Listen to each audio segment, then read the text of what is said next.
And we're back for another episode of Being Human. I'm delighted to say I'm here with Dennis and Michelle Reina. They're a husband and wife team. They're researchers, consultants, multi-authors. And the book that I've read and has now just been released, I think, The Art of Trust Building, Transform Lives, Teams and Organizations.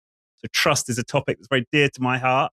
So I can't wait to get into that and explore that with you on today's show. Michelle and Dennis, a very warm welcome. Well, thank you. Thank you, Richard. We're pleased to be here. Yeah, it's great to have you here.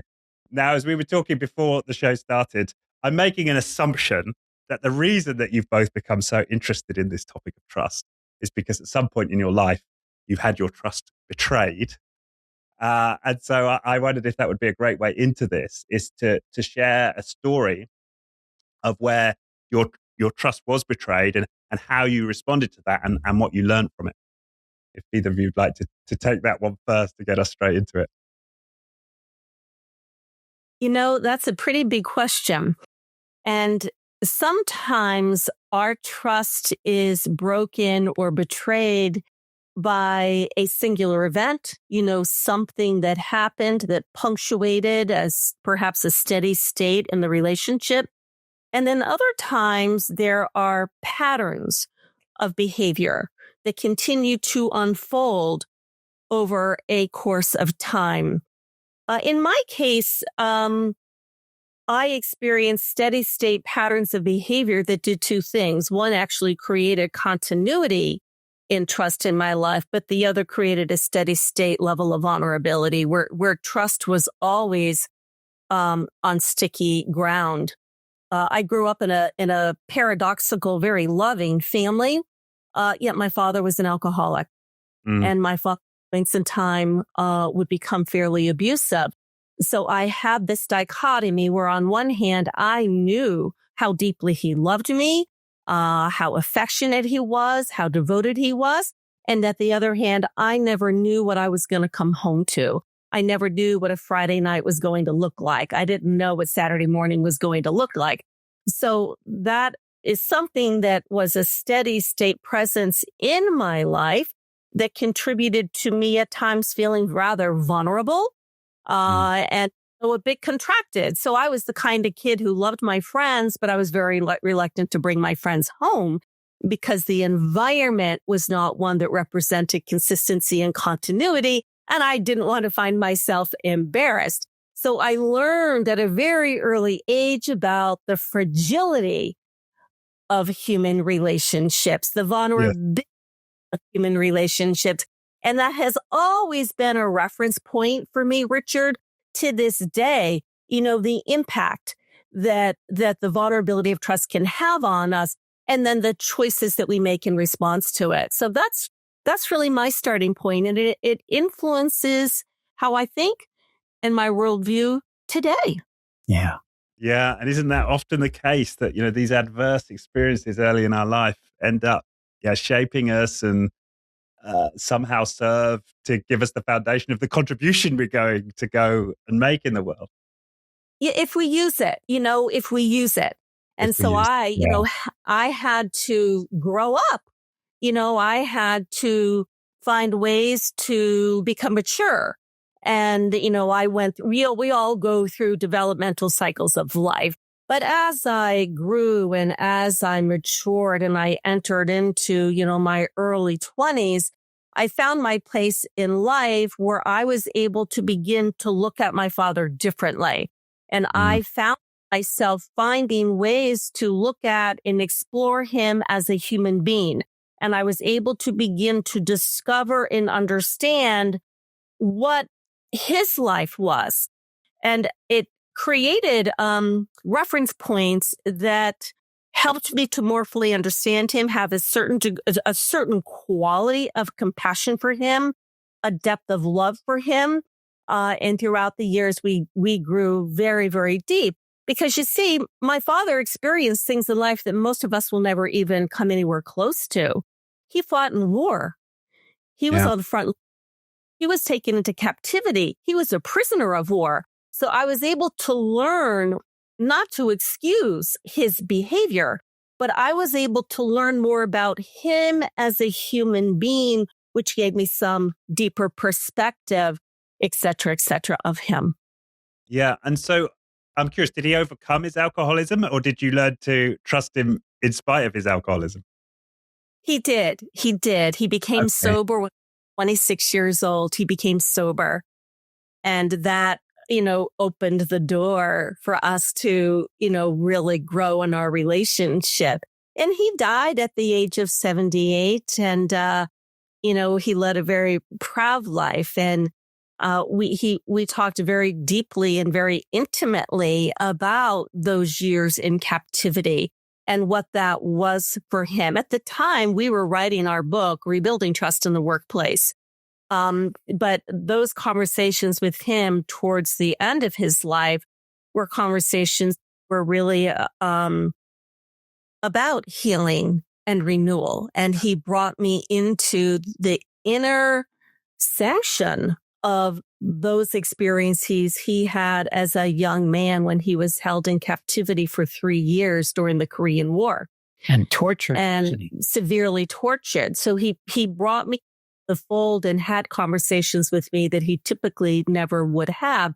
So I learned from him about some of the deepest facets of betrayal. I learned from him the choices we can make in response to betrayal. I learned from him how we can be a victim of betrayal, or we can actually make choices that do not ever allow us to be a victim, but we can make choices in response to betrayal that allow us to live in a way that is true to who we are, to live in a way that has the deepest integrity, and live in a way that supports us to be of service to others. It's our choice. It's our choice in how we respond to betrayal. So my father is a very extreme example, but nevertheless, the lessons and insights apply to us all.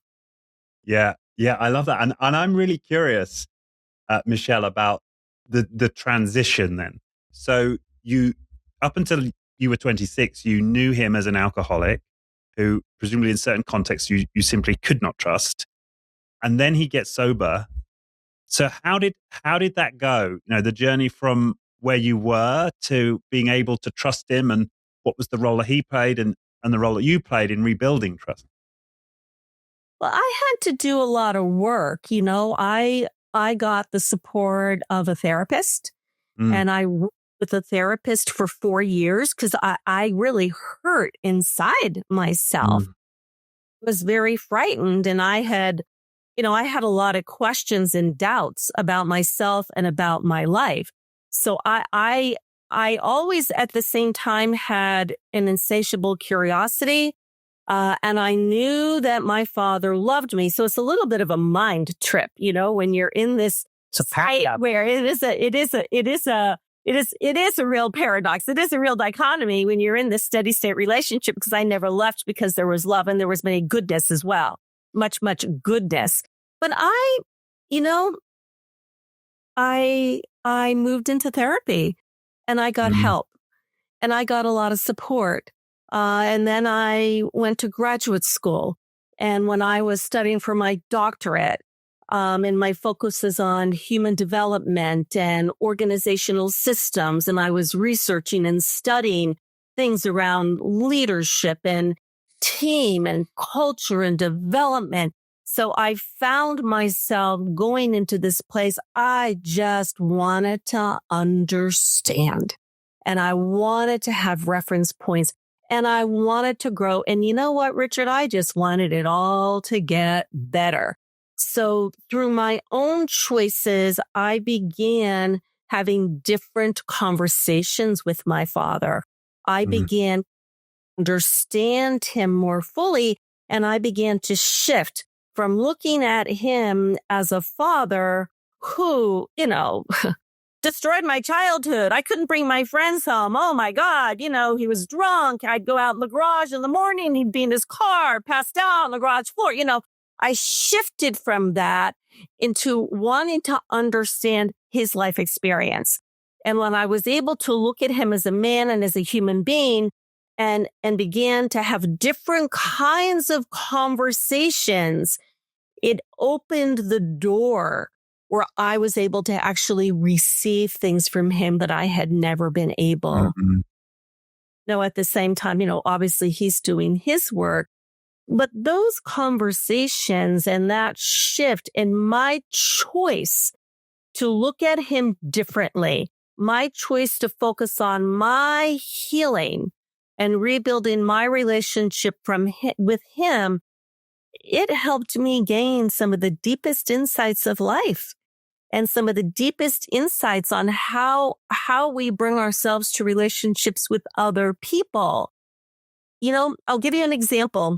Before my father was dying, I interviewed him for our book.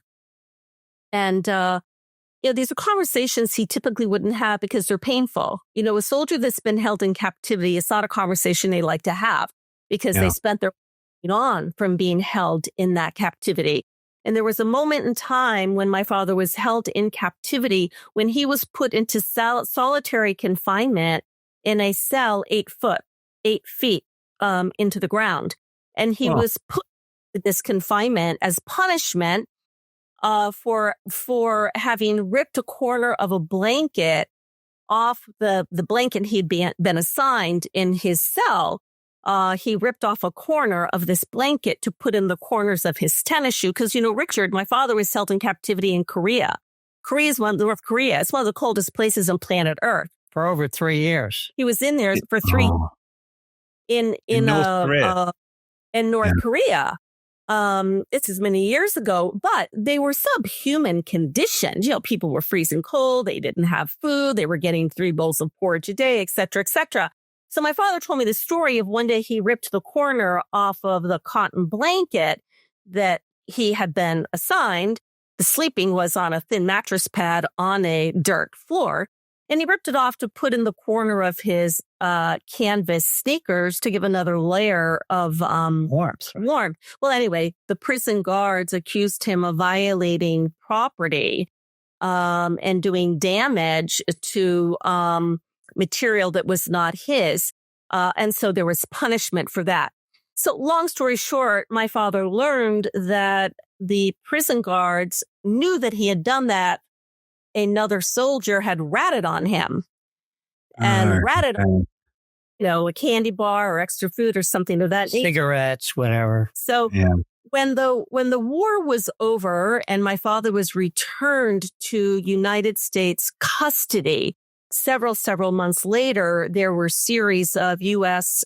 Army investigations and some court-martialing procedures for soldiers who had not behaved most appropriately, who violated codes of conduct and things of that nature. And my father had been called into his commander's office one day and asked to testify in a court-martial hearing that they were actually investigating the soldier who had conditions. So my father's response was that if he was ordered to do so, he would comply, but he respectfully requested that he not. Right. He not. And when he shared that story with me, I was so surprised. And I thought, oh my God, you got to be kidding me. You chose not to, because I'm like, but go in there full gaze ablazing, Yeah. He said something to me I'll never forget. He said, I chose life. I had met your mother. I was falling in love. I wanted to move forward. I wanted my future. I wanted life. And I realized I had something that this gentleman would never have. And I said, what's that, Dad? And he said, I've been able to live my life on every single street I've walked down, knowing that I was a soldier and I served my country. That gentleman will never have that. The absence of that punishment enough. So for me, that was a very powerful pivot. The choice point. Do we want to get back? Do we want to punish? Do we want to make the other person pay? Do we want to make the other person suffer? Do we want to get even? Right? Or do we want to take responsibility for the life force that we want to go after and that we want to create? That was a very, very, very powerful moment of conversation with him. that I've used for a source and how I find myself responding to hurt, disappointment, letdown, and betrayal, and support the people that we work with to do the same. Yeah. And that's the seventh step, isn't it? If your 7 steps of healing is to let go. Yeah. And we don't forget, we don't forget, but there's a difference in getting and harboring, but we let go with the insight. We let go with what we learned. We let go with what we discovered and the meaning that we were able to arrive at. And when we let go, all we do is grow and deepen. And then the thing that's kind of cool is we then have even more to bring to our relationships. Yeah, you don't forget. You may let go of the pain.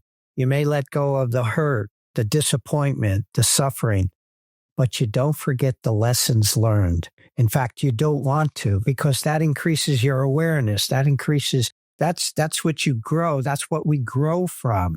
That's what we learn from. And that's what we become more human. Yeah.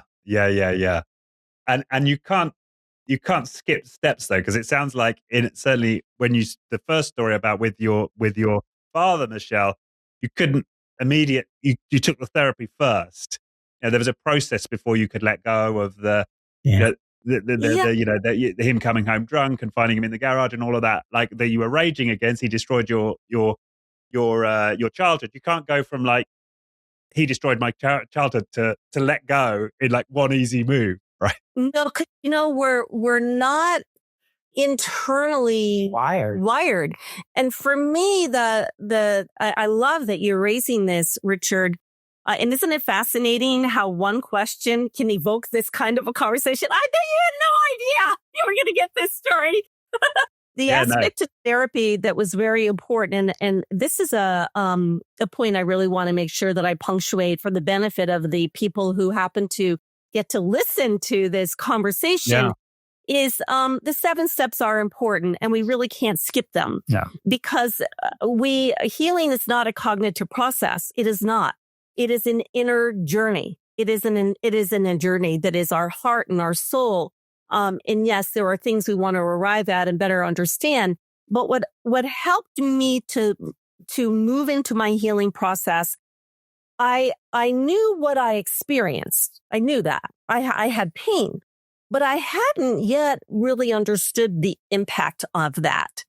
And when I came to understand, I acknowledged what was happening, but then I was able to finally understand the impact, which was I never really had the room in this space to just be a little girl, And when I realized that was the impact, that's what I was then able to process with my feelings and with my emotions. And those became the stepping stone. The support. So observing and acknowledging and allowing our feelings to surface are essential to healing, because we cannot heal that which we don't acknowledge. And we all have feelings, whether it's a subtle hurt or a minor disappointment or a major betrayal. We all feel something. If we compress them and put them under the rug, well, they're going to chase us down for a good long time. But if we invite them with support, then we can go into reframing. And that's when we really begin to heal. Yep. We allow ourselves to gain new insight, and we move into that place of deeper understanding. Most of the time people spin. Where they spin is, well, he did me dirty. He stabbed me in the back, and I'm really angry. And they just get stuck in that, steps 1 and 2. And without that support, whether it be a counselor, whether it be a coach, whether it be a trusted friend or colleague, sometimes it's just journaling, in a journal to, or a men's group or a women's group or a support group of some kind. Anybody. But, without that support, you can't move on. You can't reframe experience, because with reframing is you're taking Well, first of all, you're seeing a new world. You're seeing different options and opportunities and choices, as Michelle said, that you may not have realized before. And it's when that happens, then you're able to take responsibility for what you own, right? Because it takes two to tango. Yeah. Yours to own, okay? In order to forgive, let go, and move on. And often through this process, we get stuck, or depending upon the impact and the immensity of the hurt, the disappointment, the betrayal, we may cycle through this again and again, or we may be in, hey, we're thinking we're in forgiveness. And we slide back into, wow, I feel I'm really hurt. Or, you slide back into earlier stages. Yeah. Brilliantly put. And just as you're sharing there, I was reflecting with my own journey with therapy. And I went through a stage where I just thought my parents were great. Like no complaints, nothing. And yet I was like, I was also an alcoholic, right? So I hadn't got to the stage where it sounds like you were at, Michelle, where you acknowledged that there was pain there, right? That there was and then you let the feelings out and so on. But I was able to move from sort of frozen to just saying it was all fine to, no, I'm really angry. I'm really angry about what happened. But that was a vital step. And there are people in my life who know me from that step when I was like raging at this case, my father. And I can't understand why you're so mad at your father.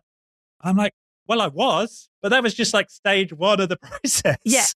I love him more than ever now. Yep. And they're like, well, I can't what do you mean I'm like, no, that was just letting it out to begin with. Like if I'd not let that out, I'd have never got to the place now where I can love him more than I ever could have originally. Yep. And sure, there's anger. There was, oh my gosh, months and months. I wouldn't even go see my father. It's like, oh my God. Yeah. But, underneath, anger isn't not a secondary emotion. We have that anger, but underneath it, there's real hurt and pain. And that, I think, that hurt and pain is asking to be heard and understood by us. Mm. And that's where, for me, support has been really helpful. Rich, I got to tell you, I always have somebody in my life that can serve support for me. Whether it may be a coach, it may be a mentor, but, life is hard sometimes and we get thrown curveballs and, hurt and disappointment comes through the territory. And I've learned that support, a coach or a mentor or a trusted colleague that helps us to understand that which we are experiencing, helps us to understand the impact. Because sometimes the ground gets unsettled. We feel a little bit shaky. Like something happened, but we don't always really fully understand what. So that support helps us to gain some perspective and understanding of ourselves first. Then we get to make choices on how we're going to respond. And we strive to be in service of choices that will help people to be healthy and whole and true to themselves rather than become a victim who walks around with the badge of what was done to me, what was taken from me, and then, living life in a way that's taking a pot shot at everybody else around them. Well, and we may not have choice on what happens to us, but we always have choice on how we respond, right? Yeah, exactly. And sorry, Dennis, you referred to it earlier about people getting stuck. And for me, I do see owning our victimhood as an important stage. Right? If we can't first own the victimhood, we can't appreciate what there is to heal. But when we get stuck there, when we don't reach out to that support that allows us to move through those feelings, to get to the other side, to get to choice, it just spins and spins. And so, how many people go to their graves, right? In some loop, right? And, it's tragic. They don't find that support to move, to sort of transcend it. Yeah. And the deepest tragedy of it, Richard, is when any of us get lost into that. we are actually betraying ourselves. Yes. We actually are. When we get locked into that mode of victim, which is, an absorption, consumed with what was done to me, a worldview lens kind of takes over where, at times it can get very myopic. We can become black and white. We enter into relationships rather than, extension. We're sizing up every situation. We're more inclined to point down, finger point every single little thing that somebody did wrong. See, I told you so.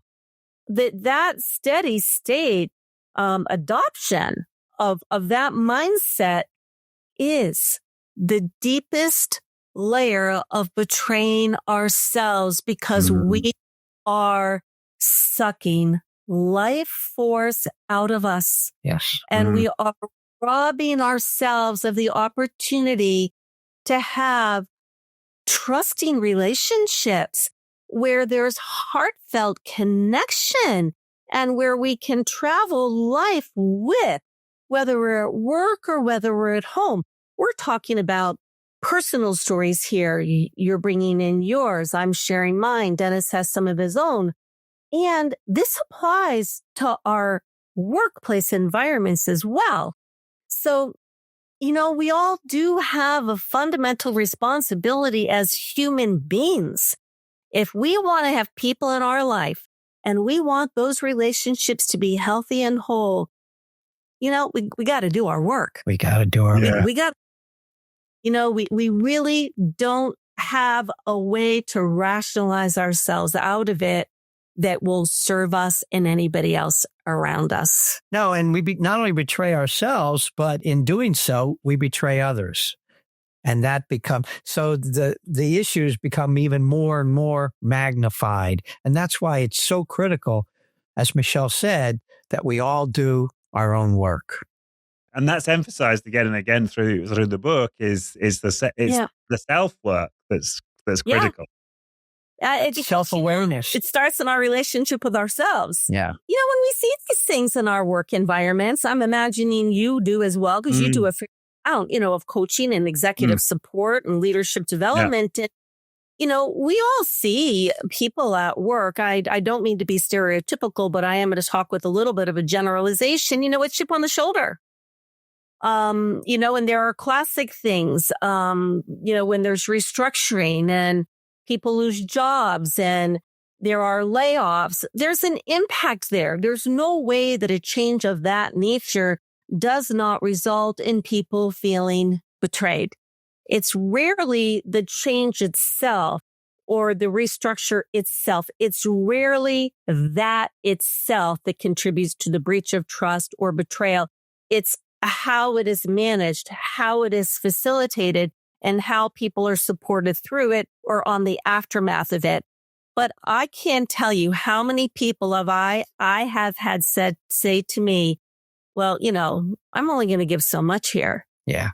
Because did you see what happened last month? And let me tell you about what I experienced when I worked for that leader. This company, I'm only going this far. And you can see I can see you're resonating with what I'm saying. 100%. So, wherever we go, there we are is a classic saying. And so the impact of those life experiences will stay with us. It's our choice. How will they hold us back? Will they be a deterrent or will they move us forward? Because it does begin with us. And it, as you know, in the book, it's a little bit of a mantra throughout the book.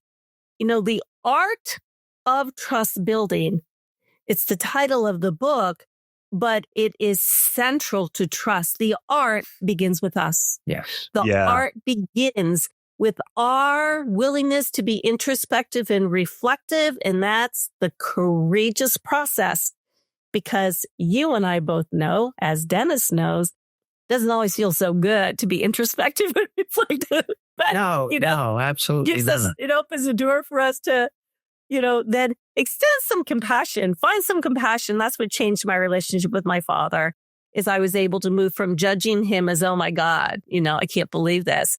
And I found myself opening my heart and extending compassion. And that's when I was able to just really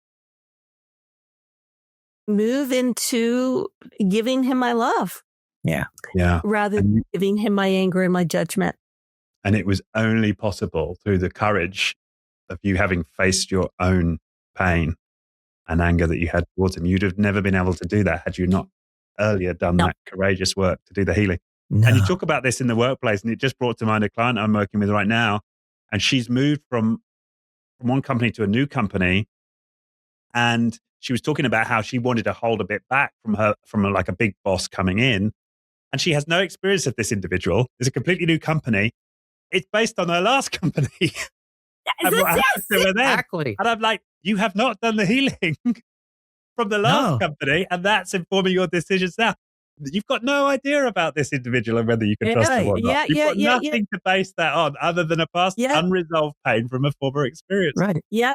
And, it really proves wherever you go, there you are. Yep. Right? Exactly. If you don't do the work, you carry it with you. You carry the baggage with you. It's such a beautiful example because, hey, trust is tender. Even under the best of circumstances, it's tender. And it requires work. I mean, Dennis and I, we've been married 32 years. By the way, even in the best of circumstances, it's tender. Yes. It's like innately tender, whatever the circumstance. That's such an important point. Innately tender, and it is innately vulnerable for only one reason. We're human beings. Only one reason. We're human beings. And life is hard. And especially now, life is hard. But in the scenario of your client, there's a subtle choice point here because, every situation that we move into influences our capacity for trust. And our capacity for trust, how ready and willing am I to extend my trust? Some of us are going to move into a new job situation. We're open, we're ready, we're extending our trust, and we're going to continue to move forward. Should something present itself to tell us it's not safe to trust, then we may begin to hold back, we may calibrate. Other times we may step into a situation like your client and we immediately are not quite ready, not quite willing, because we've had this experience that contributes to us still feeling a bit raw, still feeling a bit vulnerable. We don't want to get screwed again. We don't want to get dumped again. I will never allow anybody to do that to me again. So, we may step into that situation and we're kind of holding back a little bit. But here's the key. If we're aware of that, we can then say to ourselves, what would I like to better understand about this person? Yeah. What would I like to better know about this person? Come from a place of curiosity. What perspective might be me? And so then, perhaps we invite a cup of coffee. Perhaps we invite, could we take a walk? Could we grab a lunch? And then we can lead with, there's some things I'd love to get to know you a little bit more fully. And there are some facets about your leadership I'd really like to understand. And there's some facets about our organization I'm very curious about. But the key is we're coming into that open and receptive and curious. We're not coming in with a scorecard to evaluate on a scale of 1 to 10 how well they answered my questions to my satisfaction. Do you see it's a different animal?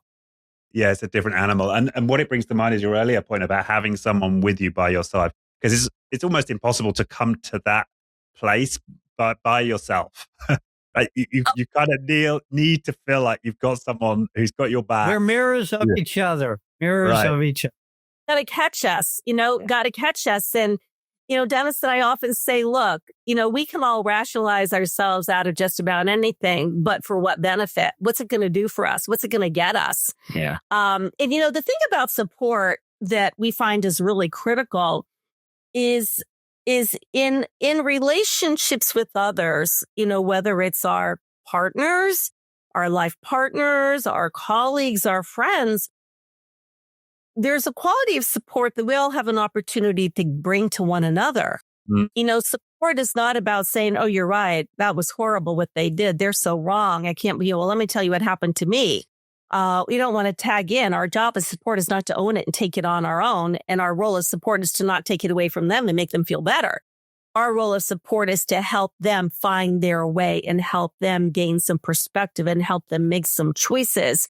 And that's so essential in this aspect of healing and renewal. And for trust to be sustainable in our life, we're going to learn how to do it, Richard. Again and again and again. It's tender. Yeah. I played a little bit ago. Dennis and I have been married for 32 years. That's a long time to share life with. And we've been sharing life at 35, by the way. Okay, right. Well, that is a long time. Yeah. We can turn to our personal life relationships, to understand that the truth is we are all going to be let down by other people at some point in time. And multiple peers, we're all going to be let down by other people. And the truth is we are going to let others down. Yeah. Others will feel hurt, disappointed, and let down by our behavior. The truth of the matter is 90% of the time when trust is broken, it's unintentional and unknowingly. We've been talking about some of the big things. There are small, subtle, minor things that we all experience. We don't show up on time. We don't deliver as promised. We're not clear on our expectations. We've withheld information. We leave people out of a decision. A leader delegates and micromanages. There are, lots of small, subtle ways that unintentionally trust gets broken. In and of themselves, they may seem innocent, but in their accumulation, they have big impact. They add up. They accumulate. One day, people walk out the door, or worse yet, they stay. And then they become the working wounded, right? And they do as little as they can get away with. Or in a marriage, they walk out the door. That's why the divorce rate is higher than even the sustained marriage rate, as well as, the breakups, the letdowns, the disappointments, the hurts, the So anyway, so it's important that we pay attention. Yeah, and I think you're sorry, go on. You're going to finish your point. No, go ahead. No, I just love that point about layering, and what came to mind is childhood.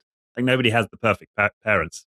Like, some may have an alcoholic father, but even parents who are, stable and well-meaning, they're not going to get it right 100% of the time. So we emerge into adulthood at the very least with some level of pain from childhood and some level of betrayal from childhood, and then each new experience on top, adds to it.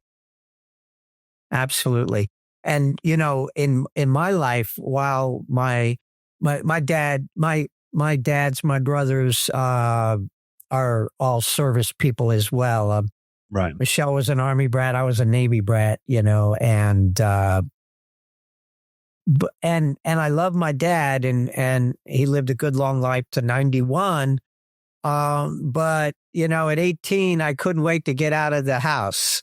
At 18, he and I were like this. And, I had a rough childhood as well. I got beat.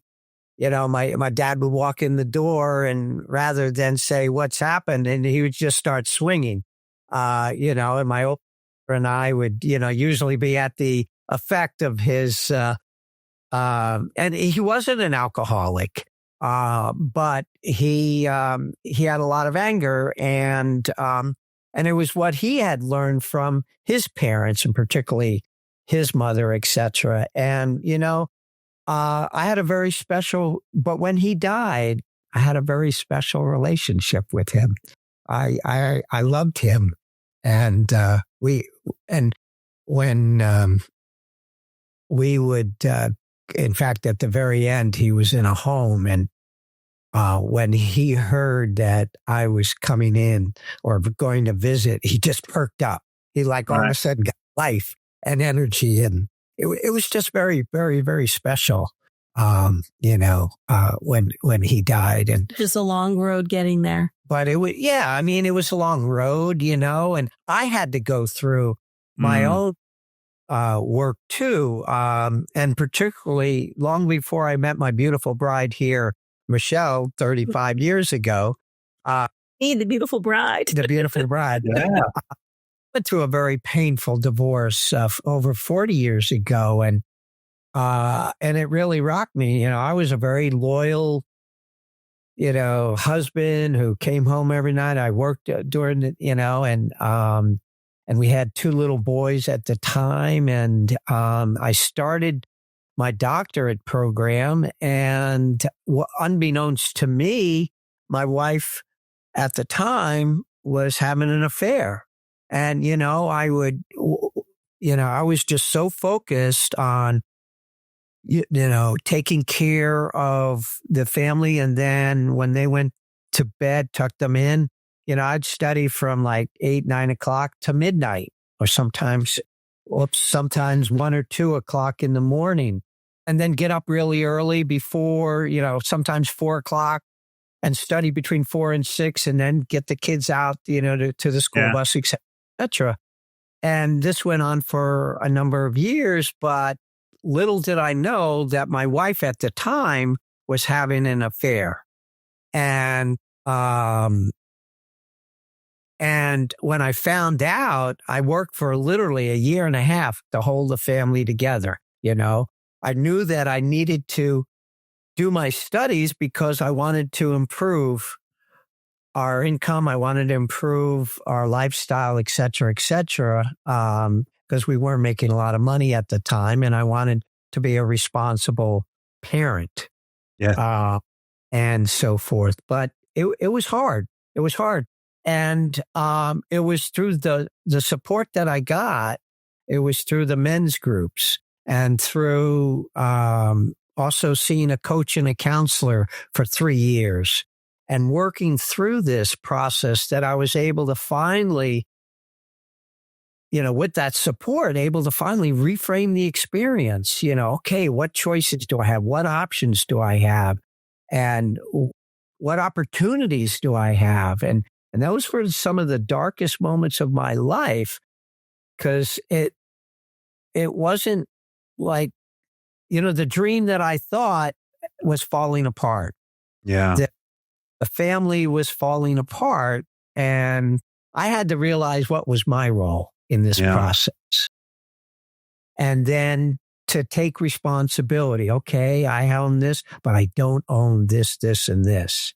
And then I ended up eventually, forgiving my ex-wife.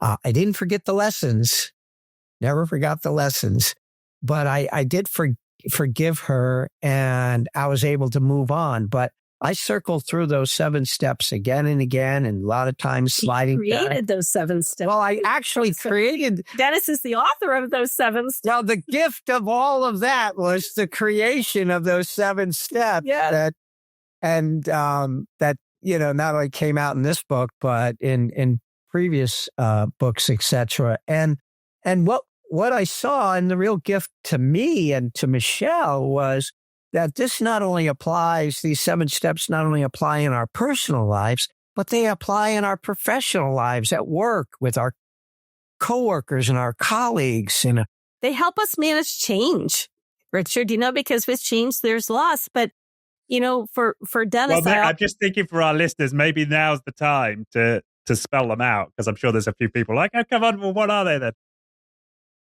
So, great. So step 1, and there's a full chapter in the book. Yeah, I'm just attempting to flick to it while you're talking now, but yeah. So that what came for Dennis, what I learned from him, because later on we married, when we've been hurt, disappointed, let down, betrayed, we all need a place to go, Richard. We all do. So the 7 steps for healing is a pathway that Dennis created. He built it, and he authored it as an outgrowth of his own healing. And step 1 is observe and acknowledge. We actually observe and acknowledge what happened, what was the impact, what was the loss.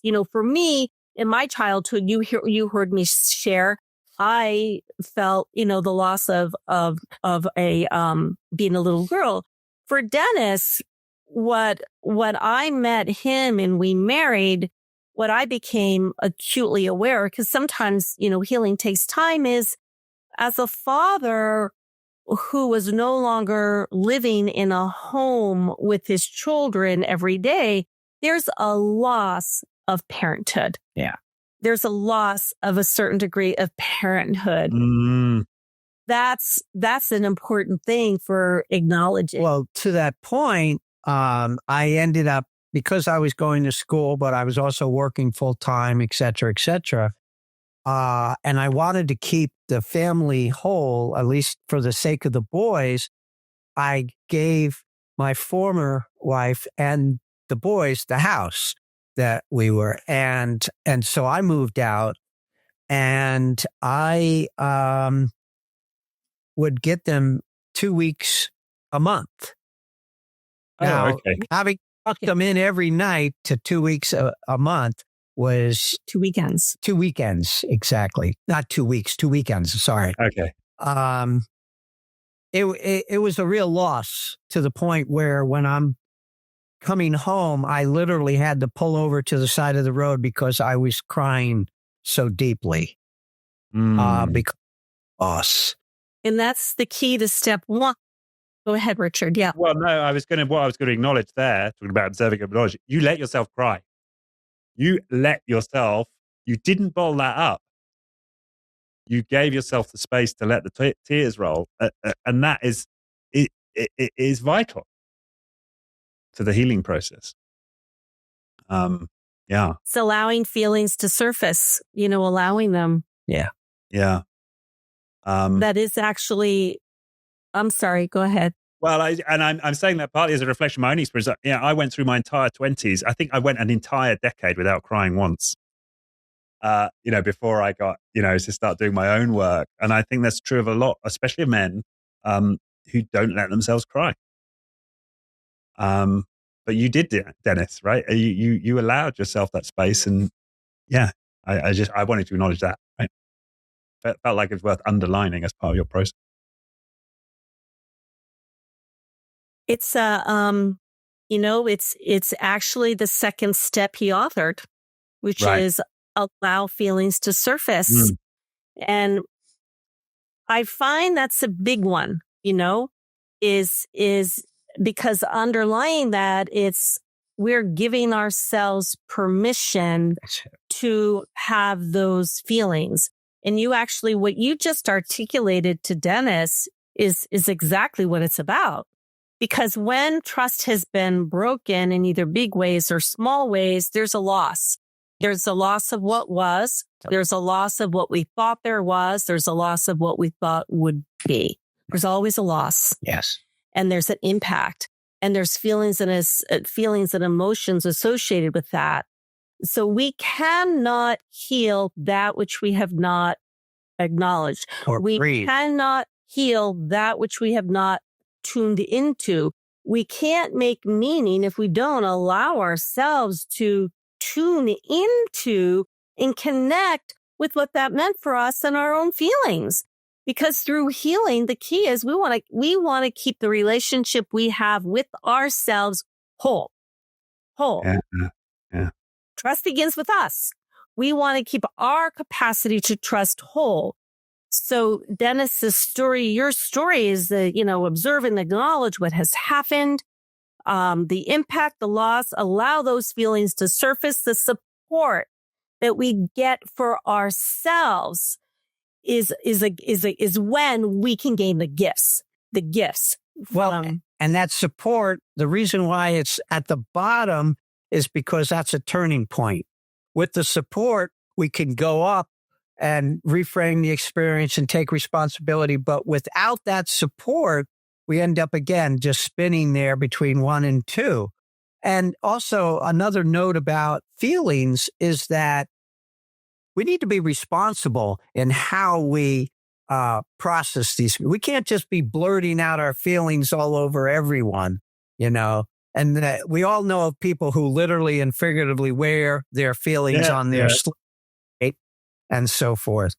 But no, I think we're acknowledging this really important point about got to feel it to heal it. Yeah. Allow the services, the feelings to come up. Yeah. And then with support, which is step 3, then that frees up the energy because, trust, Richard, it's an energy field. Yeah. When trust present and our capacity for trust is whole, it's energy expansive. You know that feeling. It's a vibe. Things just flow. We're able to be our best, do our best. We connect. There's synergy. We're aligned. There's a fluidity. And so we are able to, when trust is broken, we contract, we pull back, we withdraw. We may second guess. We assume the worst rather than assume the best. We're more inclined to judge or criticize and have black and white thinking. When we give ourselves the gift of support to help us arrive at meaning, that hurt, disappointment, letdown, and feelings become a stepping stone to reframe. Right. And reframe is when we do the kinds of things that we've been talking about. We extend compassion. What else might have been going on for that person? What place of pain might they have been in? What pressure were they under? What circumstances were at play? What can I more fully understand about them in what was unfolding? And what can I learn from this? What might this teach me? And then we move into taking responsibility. We don't have always responsibility for what happened. Sometimes we do have a role in it. Sometimes we don't, but non-negotiable. We have responsibility for how we choose to respond. We own our choice to respond. As we move through that, we're able to find the space within us to forgive ourselves, forgive them, and then the life force, the energy is fluid, and we're able to let go and move on. Do we forget? As we've said, no, but there's a difference between remembering to harbor and remembering for insight and perspective and lessons. So the 7 steps Dennis authored are linear in discussion and teaching. But as we've heard him say, we don't necessarily live them linearly. And you mentioned a bit ago, we can get stuck. We can get stuck. And when we get stuck, typically there's another piece that needs to be looked at. Another cycle through or cycling back again. Yeah, that's right. Yeah. And that was a really important realization for me. I think early in my healing journey. I got a piece of it. This was actually when I first started getting off the booze, and I was in the 12-step rooms, and they had this expression, which was, it takes 10 years to get your marbles back and another 10 years to learn how to play with them. That was the expression. So how many years? I've been, I guess I haven't drunk, I don't know, about 18 years or something. So I guess I'm at the tail end of being able to play with my marbles again. But what I liked about that framing was this is decades long, right? Like, yes, this isn't something you're going to do in a. It's not a quick fix. Yeah, it's not something you're going to do in 6 sessions, of CBT. Think in terms of decades, and that really speaks to I think your point there, which is these things come in waves and cycles, and you get so far, and then you think you're kind of at a place, and then you get knocked again, and this is just the flow, right? It's just you cycle round and round, but overall, it's towards greater wholeness, greater trust of self, greater expansion of love. But that's the trajectory. Absolutely. What I hear you describing that so resonates with trust building is, I'm hearing you describe an approach to life. It's an outlook and an embodiment in life. And I don't hear you describe yourself. I'm not hearing reflecting the embodiment of an alcoholic. I'm hearing reflected the embodiment of a person who suffered a period of time in life when things got a little bit out of hand. And we call that alcoholism. But what you did with that and where that took you, and there's that owning, but it doesn't define you as I hear it.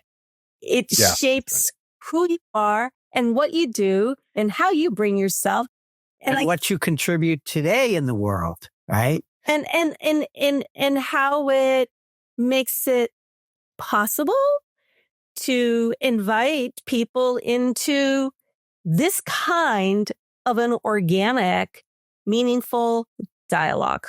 And forum. Yeah. Thank you. Yes.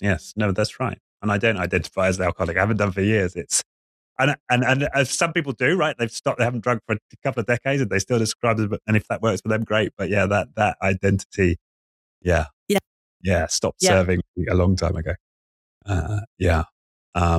Because there is if you go deep, and my personal perspective, you go deep enough with this work, you just transcend all of that. Like, yep. It's interesting. There are sometimes people ask Dennis and I, this might be a cool thing for the three of us to chat about for a moment, if you don't mind. Sometimes people ask us, how do you know if you've healed? How do you know? How do we know when we're done? Are we there yet? Are we almost there yet? How do we know when we're done with 7 steps? It's a fascinating question, don't you think? Yeah. And, when I sit with that question, I think it's a really powerful question. And, what I've noticed for myself, there have been some painful experiences, where I've lost a relationship or two from the breakdown of trust. And, I notice is that's the feelings of the barometer. If we can think of and, discuss and reflect on that experience, and the energy is moving through us, the energy's there, it's effective, and we can go, then we're healing, we're not being held back, we're moving. And then about a couple of weeks ago, I was talking to Dennis and I said, oh my God, I just had this realization is, the loss of a relationship that I experienced several years ago. For a long time, when I thought of it, I still had a little bit of a heart tug. Now, today, Richard, I don't even remember exactly what happened. And I don't have, do you see where I'm coming from with that? Absolutely. Yeah. That's a great indicator that, you've processed you've processed whatever you've been through. You can't even remember what it was about. It's like the same with forgiveness. When you sort of forget what it is. What was it I was supposed to be forgiving you for again? Like when you reach that point. Yeah. And in this dialogue, I think the three of us have been talking about some pretty significant things. In workplace environments, even home situations, any parts of life. The 7 steps are something that can serve us in a matter of minutes. Yeah. It's just a reference point that can help us process things so that they don't build and accumulate over time. They become a guidepost and a reference point for us. I mean, sometimes it's just 2 or 3 words. I'm sorry. Right. But for the bigger things, or the things that will take sometimes a lifetime, or at least part of it, you have these 7 steps to be able to work through and to process. And it's a roadmap. It gives people some guidance and a roadmap to make the journey. Yeah, no, I love that. And that this is in flux, it's dynamic. And we move through phases, and it's not linear, right? And we come back and circle. And I think that's just a great perspective to have. And I actually think this question, how do I know when I'm done, is basically a category error. It, to some extent, reflects where a person's at, because they're still thinking in terms of states, either I'm done or I'm not done. But that's, certainly with my experience, that even that style of thinking starts to ebb away. And we come to realize that really it's all flow and everything's emerging all the time. And it doesn't make sense to even think of myself as being in a state or another state. Yeah. Right. Yeah. It's that embracing that process. I mean, even myself, every now and then I'll think, oh my God, how am I going to get through this? But, we that commitment for our inner work, that inner journey, that we are always led by the belief and the conviction that any of us may have to relationships and to people, and to wanting to honor and be ourselves, the best that we can be, and how we're in service to others and bring ourselves to relationship with others. Yeah. And I don't know if you have this but I remember the saying was, when you start something to start learning something like the 7 steps for healing we've got here, like in the beginning, you're trying to master it, but you've reached a certain phase when it masters you. Like you can't help but reflect, like reference the steps. And I don't know, but I totally find that it's almost like if I get into an argument or I get het up, I can't help but start seeking to resolve it. Like I can't help but like, okay, I need to find a space where I can journal or I can speak to somebody or I can start processing on this. I'm compelled to do that. Like I don't have a choice other than to do the work. Like that's where it feels like it's got me, right? Like it's mastered me somehow.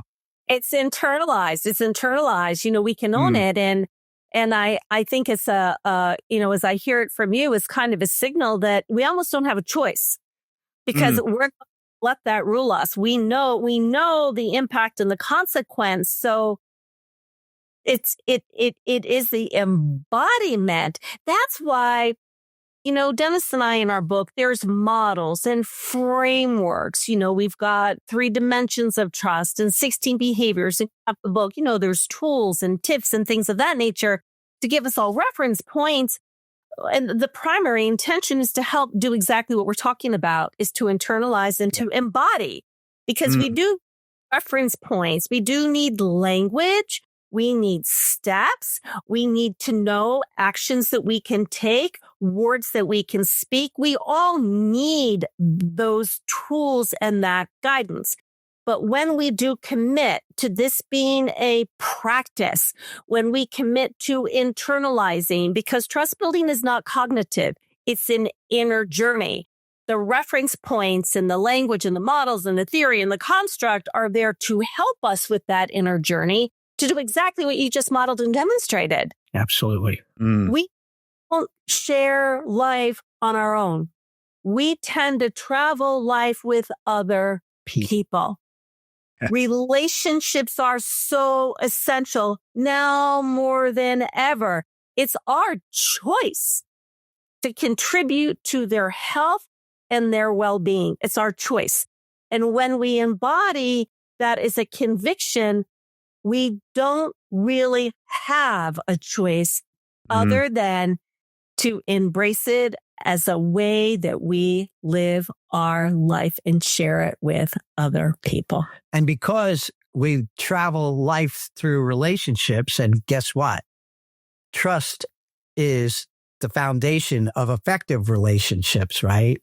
Yeah. And it's also the bridge between the business need for results as well as the human need for connection. Yeah. Brilliant. And I wonder if it's worth touching on that now. As I was thinking about going there next, there's something you mentioned in the book about reaching a tipping point when you have enough people in an organization who are working on themselves in this way, who are working on their relationships in this way, at this level of depth. You reach a tipping point where something happens, and you describe it as transformative trust. And I wonder if you could talk a bit to that. Yeah.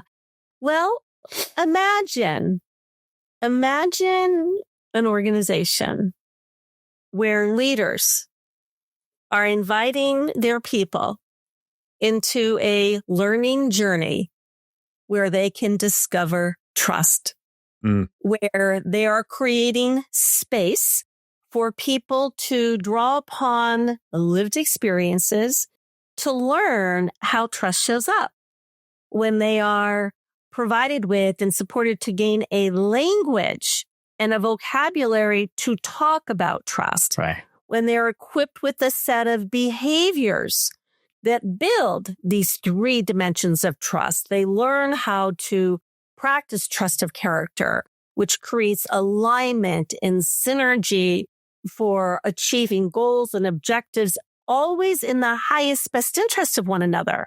When they're learning about trusted communication and they're acquiring behaviors that helps with transparency and openness and honesty and safety to tell the truth and learn from mistakes and, have purposeful dialogue when there are issues and concerns. And they're learning this thing called trust of capability and behaviors to acknowledge one another and involve one another in decisions and help people learn new skills.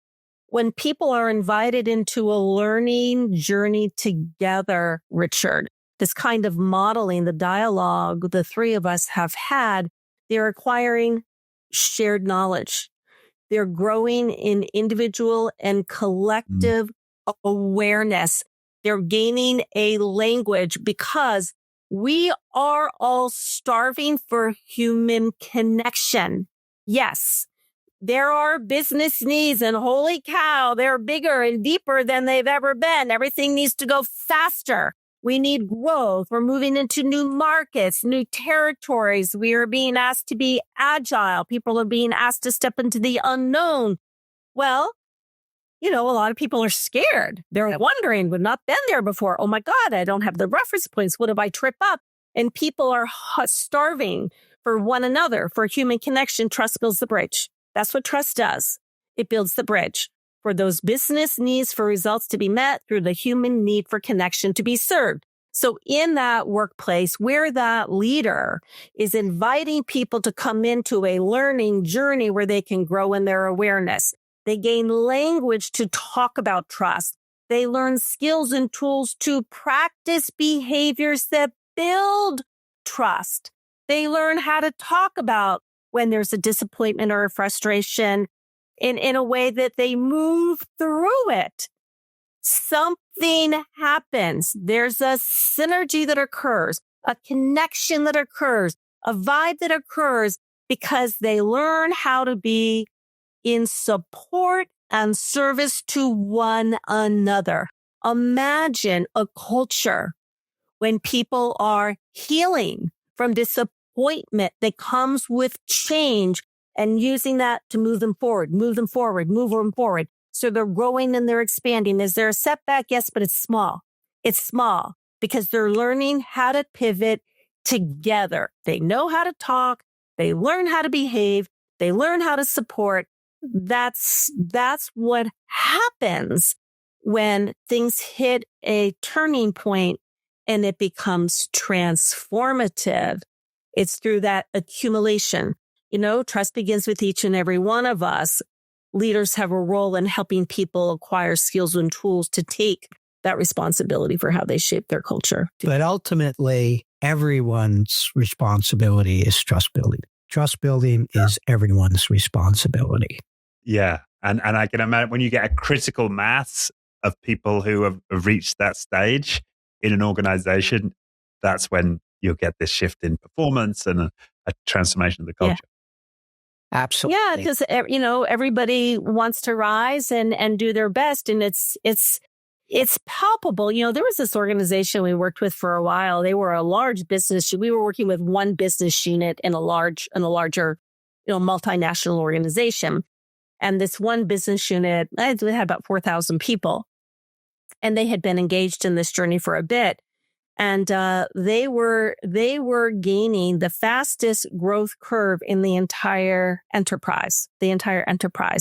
They were blowing their numbers out of the water. They were surpassing what their targets were.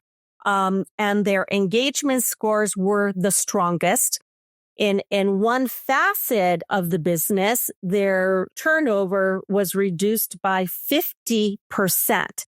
Now, what happened is everybody else you mean staff turnover, presumably, rather than staff turnover.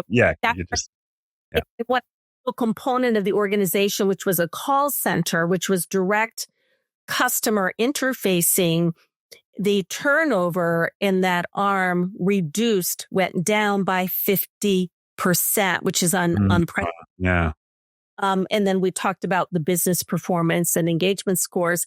The other part that was really interesting is people from the other business units that interfaced with this business unit. People in marketing arm, people in the sales arm, people in the finance arm, other units and divisions started looking and saying, what are you guys doing? What's going on over there? What is that? They couldn't see it, but they felt this vibe, and they started how can I have some of that? It's like, can I have a bite of that cookie too? That's what happens. That's what happens. Yeah. Cool drinking, right? Yeah. And that's brilliant. And I know you've referenced some of the, in fact, you've referenced Bertzorg in the book, right at the end of the book, the Dutch nursing organization. I've had Just de Blok, right, the CEO of that on the podcast. And, he describes, we just meet the guy, he's an absolute embodiment of everything we're talking about. That's number one. You feel that vibe in him. And then he just describes the extraordinary story. Right. It does start at the top, doesn't it? It's it a beautiful, really does. Yeah. What a leader can really create and help to manifest for their people, the influence. It's and it cool. really does have to start at the top, because there's another, I don't know if you're familiar with, there's a book called Moose Heads on the Table, written by this lady, Karin, and she's been on the show, and she talks about how she would take, many of the principles we've been discussing here into organizations. And as long as she was working with the organization, they had these stellar results. But she cites, I think, 3 or 4 examples in the book of where she'd then left the organization, a new leader had come in who wasn't operating in the same way. And we're back to what we spoke about earlier, how this is so tender. And you could destroy the culture overnight. One of my organizations that I worked with, we saw it, they had this extraordinary success. A couple of years later, a new CEO came in, didn't get any of it. And they were, back to, the typical experience of a corporate culture. So this energy field that you spoke about earlier is fragile, and it's stewarded by the person at the top. Yeah. It's an interesting door that you just opened that speaks about we can never take trust for granted. Yes. Yeah. We take it for granted, and we can't ever leave it on its own. Yeah. It requires, consistent intention and attention. Constant nurturing. The key facet of the sustainability is that, leaders at all level of responsibility, we like to equip them with skills and tools to actually be a part of leading trust building within. So we love to be there to support and enable. We got your backs. But we really love to help leaders be at the place where they can engage their own people all the way down to the front line. They can help bring everybody into the learning journey. Leaders actually become the teacher, but they do require that support and that backing from the top. That presence and that intentionality. And when that becomes dismantled, it's extraordinary how fast the backsliding can unfold. And when that happens, trust becomes dismantled. And that's when people can feel the most significant degree of betrayal and a huge, huge loss of what had been created and stimulated. Yeah, and it reminds me of something with Amy Edmondson, who's written a lot about. So she was on the show, Psychological Safety. She talks about this asymmetric relationship. Right? It takes an awful lot of effort to build a trust culture. Yes. And it takes very little effort to destroy it.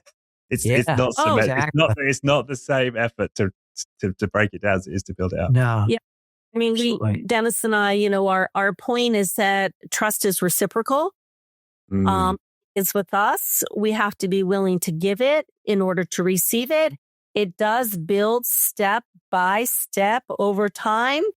And it can quietly erode, but it can be destroyed in a New York minute. Just yeah, exactly. And what I don't know if anybody's achieved this yet, and I feels to me like the next evolution in this, if indeed it is a journey of sort of evolution of business culture, is creating cultures ultimately that are so strong that if one attempts to put a leader in at the top who's not aligned, that it can repel that leader, right? And they just bounce out. And I don't know if anyone's succeeded in creating such an organization, but that does feel like that's where we need to go in terms of a sort of a broader. It's a problem, I think, to solve in this domain that we're talking about. How can we create cultures so resilient that they will repel leaders who may destroy them? We worked with a a financial services organization. And the one business unit in particular we were working with had a group president that was a hypo. And he was in the pipeline for the next level of responsibility. And so the HR arm recruited a person to come in and be their kind of right hand, second in command, so that there was a backfill. So this became that group president's hypo. It had gone through a very robust search process and internal interviews and things of that nature. And this individual brought an enormous amount of industry expertise. Now, at the time the gentleman came into the organization, the culture had been cultivating a trust building, approach for about a year and a half. So it had become, integrated. It had become hardwired, if you will. So in comes this new individual. Well, what began to unfold over a period of time was people experiencing him being more consumed by talking about his knowledge rather than coming to understand other people's knowledge. Him dominating conversation with what he knew in his expertise, forgetting to ask people what they knew and their expertise. Decisions being made unilaterally where people had been equipped with tools to make decisions collaboratively. Yeah. Right. So they began experiencing patterns of behavior that were so contradictory. That new executive had been receiving coaching and support, yet those patterns continued to unfold. 9 months in, that group president did get promoted. The person that had been hired to be his successor did not get they did not get. So the entire game plan fell apart. The primary reason why the person who had been brought in as the successor did not get the job was because they had failed to cultivate relationships. They placed priority on telling everybody how much they knew and secondary importance on coming to uncover and understand what other people knew. That stance cost him that job. Right. Well, there you go. So there's an example of a culture that's, built an immune system, to preserve, what it is we're talking about. That's great. Wow. God, we've been going for a long time. This has been a fantastic conversation. Is there anything, there's so many places that I could go to in terms of my notes from the book, but is there anything that you feel like you would have wanted to share, about this topic that's not come up so far? We touched on it a tiny little bit. What might be helpful to the audience is to just understand a tad little bit. We mentioned the 3 dimensions. Right. I was talking about the assessments, in particular, the individual trust. Yeah. I don't know if we need to spend a lot of time because I think so how's it for you so far, Richard?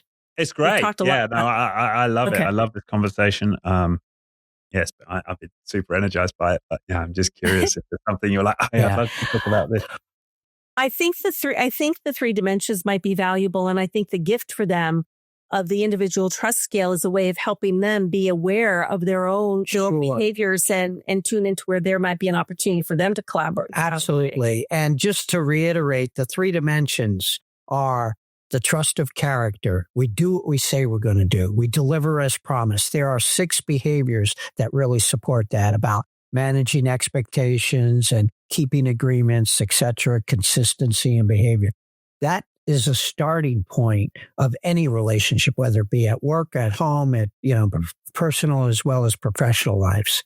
Then there's also trust of communication.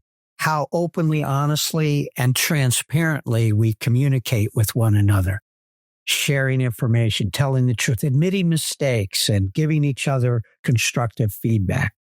And then thirdly, of course, there's trust of capability, how we acknowledge and leverage the skills of one another in service to our customers, our clients, and those who we are in service to. all three of those work hand in hand.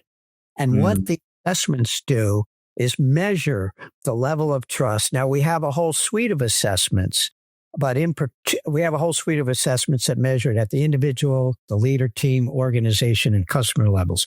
But in the book, we actually, as a gift, we give readers the individual trust scale, which is an opportunity for them to really take a look at what are the level of, given those three dimensions. Learn about their learn about behavior, their own trustworthiness, to learn about the level of trust in their relationships, first with themselves, but also in relationship with one another. And it's a real great starting point to support people in really understanding those three dimensions. And of course, we had mentioned about the robust feedback report that one gets when they take the assessment.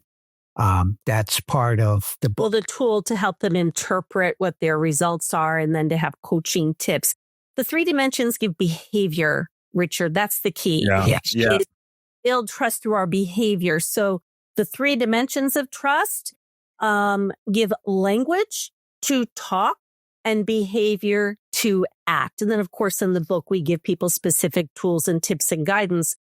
The reason why we decided to gift the individual trust scale in the book is it gives everybody a starting point. Yeah. It's cool to do something the three of us have talked so much about in this conversation is growing in our own awareness. We wanted to give the support to help them really look at how they see their own trustworthiness. Yeah. And benefit of being able to, to catch themselves where they may have an opportunity to give a little more intention and focused attention to behavior, and to also see, wow, where they've got gifts to bring to other people through their behavior. So our team worked really hard on that assessment. We wanted people to have meaning from it. We wanted them to learn about their own trustworthiness. And then we built in some coaching tips so that they can actually, in a very self-directed way, take some action. And then it's a tool that they can sit down and chat with other people about, whether it's at the dinner table with their family members, which husbands and wives and partners and siblings, have done, or to sit down with a cup of coffee with their colleagues at work and chat about, what did you learn? What have you discovered? What are you working on? How can we help each other? Yeah, no, I love gift. that. And thank you. And I took the assessment myself. And so I can say to anybody out there, it's not one of these things where you have to set aside an afternoon and it's like 100 questions, because I've done a couple of those and I've given up a couple of times. So it's very short. I think it's it tells me it's 5 going to take. Right, Richard? Yeah, it really was. It really was. And as I said to you, I haven't fully read the feedback report, so I can't speak to that particularly.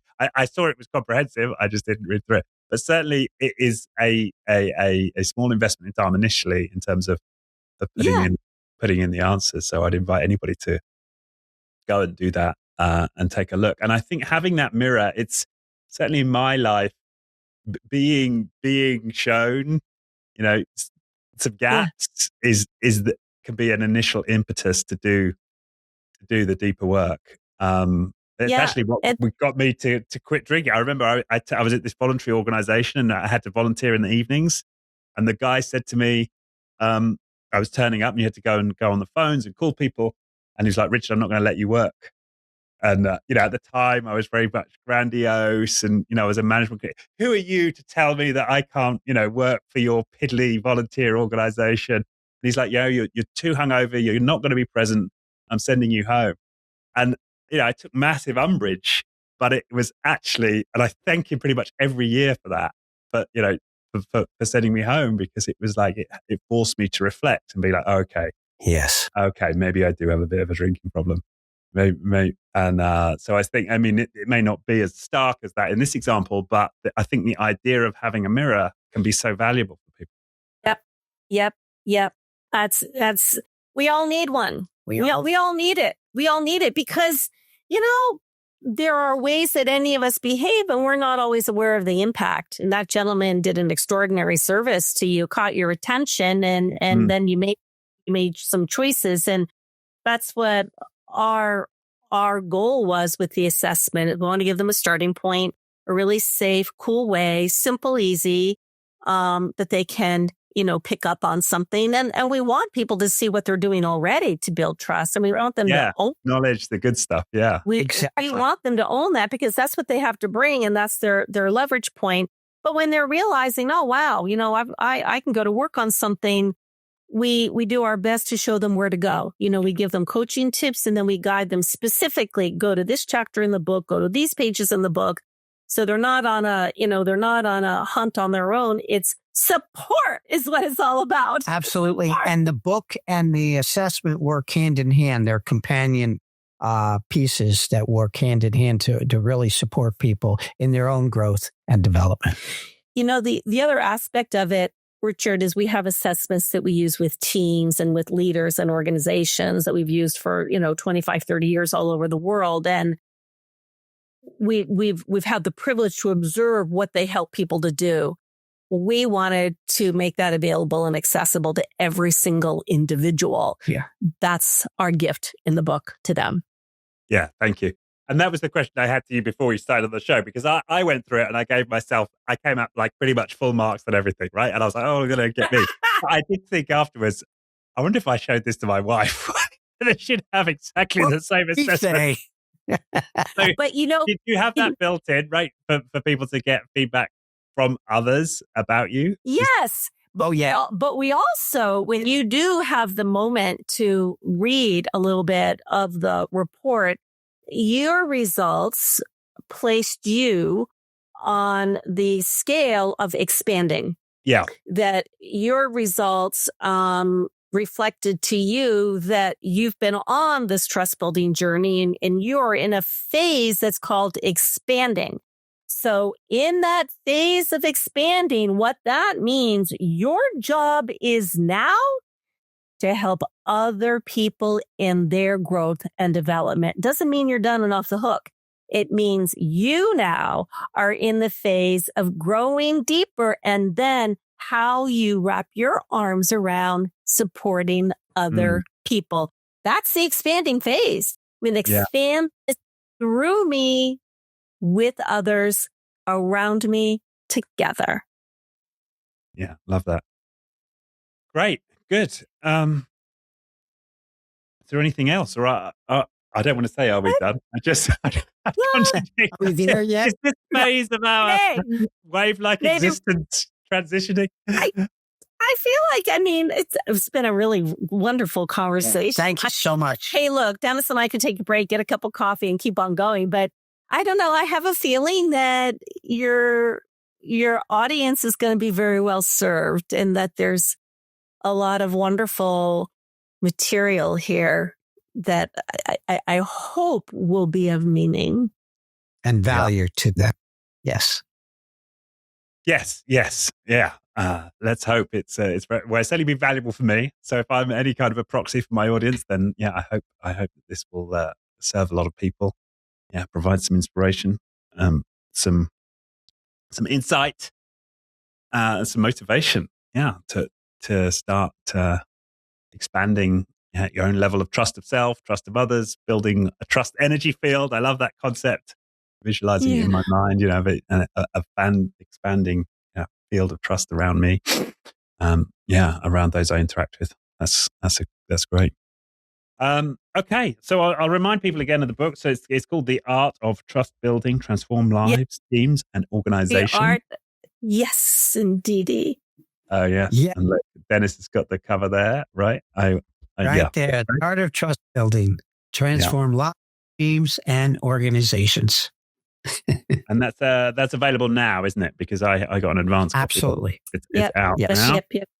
It's available and launched a week ago. Oh, congratulations. So how many books is this now? It's our fifth. Yeah. Wow. And stay tuned, because we're going to do another version, but it'll be a different book on rebuilding trust fact, I'm going to start researching that in a few months. And then in 2027, 2028, we're going to do Trusting Yourself. Ah, great. Yeah. So Right. by the way, this is the rebuilding trust is this figure. It's in the book. It's in the book. Our 7 steps for healing. Right. But that is going to be the focal point of our next book. That'll be a 2027 pub. Yeah. Okay. We'll let you know when it's coming so we can come back and be with you again. Stay tuned for another exciting episode. We're going to invite ourselves back. No, I'd love to have you back. Yeah, that's right. And that's the basis of, well, there is a chapter, of course, in the current book on rebuilding trust. Yeah. Which does center, as you say, on the 7 steps. Yeah. We'll put the link to the book, which is out there. We'll put a link to the. Do you want to provide people with the assessment as well, or would you prefer they go buy the book?